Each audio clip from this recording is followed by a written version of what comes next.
जय हिंद साथियों, अमर vision classes में आपका स्वागत है। आज मैं आपको कैलेंडर बताऊंगा। कैलेंडर में वो क्वेश्चन जो आता है कि ये वर्ष कितने साल बाद रिपीट करेगा, ये क्वेश्चन आपको बताऊंगा। तो इस क्वेश्चन को करने में ज़्यादा परेशानी नहीं होती है, बहुत इजी है। थोड़ा सा आप समझने की कोशिश करें।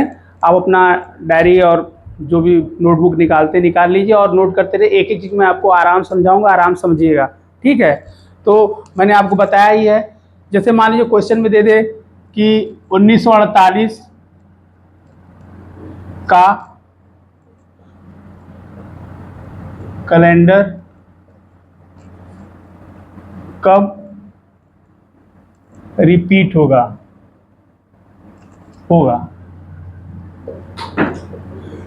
ये क्वेश्चन दे दिया, ठीक है। अब आपको क्वेश्चन दे दिया, आपको अब ये क्वेश्चन और इसमें चार ऑप्शन कोई ना कोई दिया रहेगा। इस चार ऑप्शन में कोई एक होगा। तो इसको निकालने का तरीका ये है कि आप जो दिया हुआ क्वेश्चन में उसमें कुछ करना नहीं है। आपको मैंने बता रखा है कि आप जो ईयर दिया हो उसमें 4 से भाग दे दीजिए। क्या कर दीजिए? 4 से भाग दीजिए। तो आप 4 से जब भाग देंगे, ये टोटल नहीं, दो आगे पीछे का डिजिट है उसी में दे दीजिए। 4 से भाग दे दीजिए। तो 4 से भाग देंगे तो 4 एकम 4, ये कट जाएगा, ये 8 उतरा, ठीक है। अब ये 8 उतरा, फिर इसके 4 का भाग देंगे तो 4 दूना के 8, ये कट गया या 0, एक ही चीज होता है। तो अभी इसका शेष जो है क्या बचा? 0 बचा, ठीक है। जब ऐसे क्वेश्चन आए तो जब शेष जहां 0 बचे तो उसमें क्या करते हैं, जो ईयर दिया हुआ है उसमें हम 28 वर्ष ऐड कर देते हैं, जोड़ देते हैं। यानी कि 1948 में हम 28 वर्ष जोड़ दीजिए। तो 8 दूना के 16 और 4 दूना के 6 7। तो ये जो कैलेंडर हमारा रिपीट करेगा, ये करेगा 1976 में, ठीक है। तो आपने क्या समझा कि जो वर्ष दिया हो, पूछे कि ये कितने बार यही सेम कैलेंडर रहेगा, यानी कि यही हूबहू रिपीट करेगा, एक ही तारीख, एक ही डेट, सब कुछ। तो उसमें क्या करना, आप नॉर्मल 4 से भाग दे दीजिए। 4 से भाग देने के बाद अगर शेष 0 बचता हो तो उसमें 28 वर्ष जोड़ देते हैं।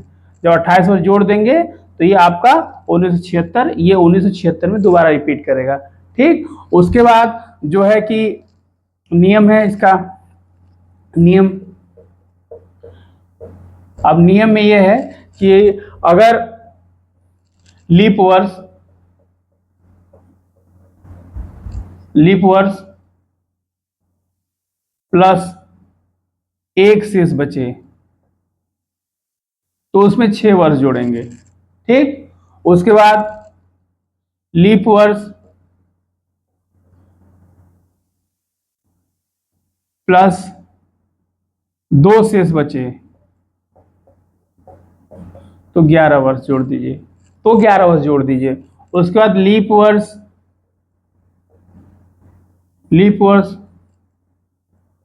प्लस 3 शेष बचे तो आप उसमें 11 वर्ष जोड़ दीजिए। वर्ष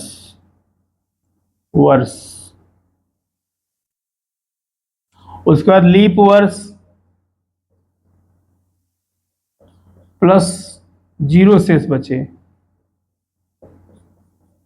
तो उसमें 28 वर्ष जोड़ दीजिए।